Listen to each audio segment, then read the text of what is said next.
Viewers, আজকে আপনারা দেখবেন মাইক্রোসফট ওয়ার্ডের টেবিল। চলুন মূল ক্লাসে যাওয়া যাক। টেবিল ইনসার্ট করার জন্য আমরা চলে যাব ইনসার্ট রিবনে। ইনসার্ট রিবনে ক্লিক করে এখানে টেবিল গ্রুপে টেবিল টুলসে ক্লিক করব। এইখানে কতগুলো সেল দেওয়া আছে, এই সেলের উপরে দিয়ে ক্লিক না করে মাউসটা নিয়ে যাব। তারপরে যেই কয়টা সিলেক্ট করব ওই কয়টা সিলেক্ট করার পর ক্লিক করলেই টেবিল তৈরি হয়ে যাবে। আর টেবিলটা পুরাটা মোছার জন্য এখানে ক্লিক করলে সম্পূর্ণ টেবিল সিলেক্ট হয়ে যাবে। ব্যাক স্পেস ক্লিক করলে টেবিলটা মুছে যাবে। আবার টেবিলটা আনি। এখানে এগুলো হচ্ছে কলাম এবং এগুলো হচ্ছে রো। এইখানে কলাম আছে 5টি, রো আছে 3টি। এগুলো হচ্ছে সেল, তাহলে সেল আছে 3 5 15টি। আমি যদি রো বাড়াতে চাই তাহলে টেবিলের ভিতরে যে কোনো জায়গায় ক্লিক করে এইখান থেকে যেখানে রো বাড়াতে চাই সেখানে যে প্লাস ক্লিক করলেই রো বেড়ে যাবে। এবং কমাতে চাইলে সিলেক্ট করে ব্যাক স্পেস প্রেস করলেই কমে যাবে। কলামের ক্ষেত্রেও সেম, এভাবে কলাম বাড়াতে পারি, সিলেক্ট করে ব্যাক স্পেস দিলে কমবে। কোনো একটা নির্দিষ্ট কলাম বড় বা ছোট করার জন্য ওই কলামের উপরে যাব, কার্সরটা তখন ডানে বামে অ্যারো কি দেখাবে, ক্লিক করে ধরে টানলে বড় বা ছোট করতে পারবো। রোয়ের ক্ষেত্রেও একই প্রক্রিয়া। সম্পূর্ণ টেবিলের সব সেলগুলো একই অনুপাতে বড় বা ছোট করার জন্য একবারে কর্নারে চলে যাব। এইখান থেকে ক্লিক করে ধরে টান দিলে একই অনুপাতে বড় বা ছোট করতে পারবো। এইখানে দেখা যাচ্ছে টেবিলের সর্বোচ্চ আমি সেল নিতে পারছি এতগুলো। আমি যদি আরও বেশি নিতে চাই তাহলে এখানে ইনসার্ট টেবিলে ক্লিক করব।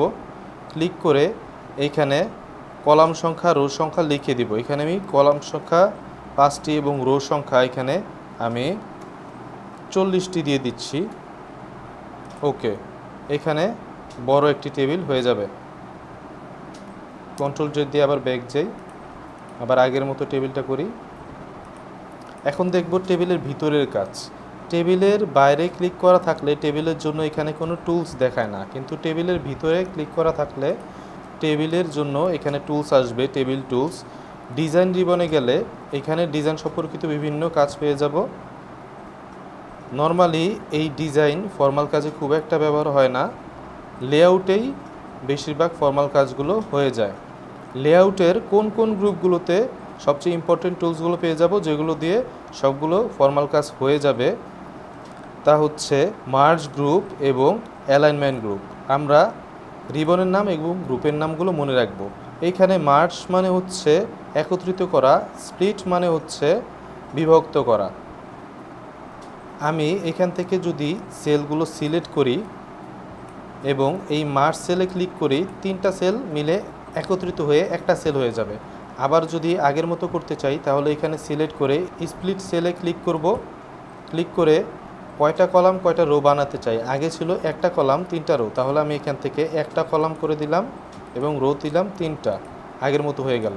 এখন এই 3টা যদি সিলেক্ট করে আবার মার্জ দিয়ে দিই, আবার এইখান থেকে যদি এই 2টা মার্জ করতে চাই এইভাবে মার্জ দিয়ে দিই, এভাবে মার্জ করতে পারি। আবার এইখান থেকে যদি এই 2টা সেলকে 3টার কলাম এবং একটা রো বানাতে চাই, স্প্লিটে যাব, কলাম দিলাম 3টা এবং রো দিলাম একটা, এরকম হয়ে যাবে। এইবার এইখানে আছে স্প্লিট টেবিল। স্প্লিট টেবিলে ক্লিক করলে যেই রোতে আমি ক্লিক করব তার উপরের রো থেকে নিচের টেবিলটা আলাদা হয়ে যাবে। আবার কন্ট্রোল জেড দিয়ে ব্যাক আসলাম।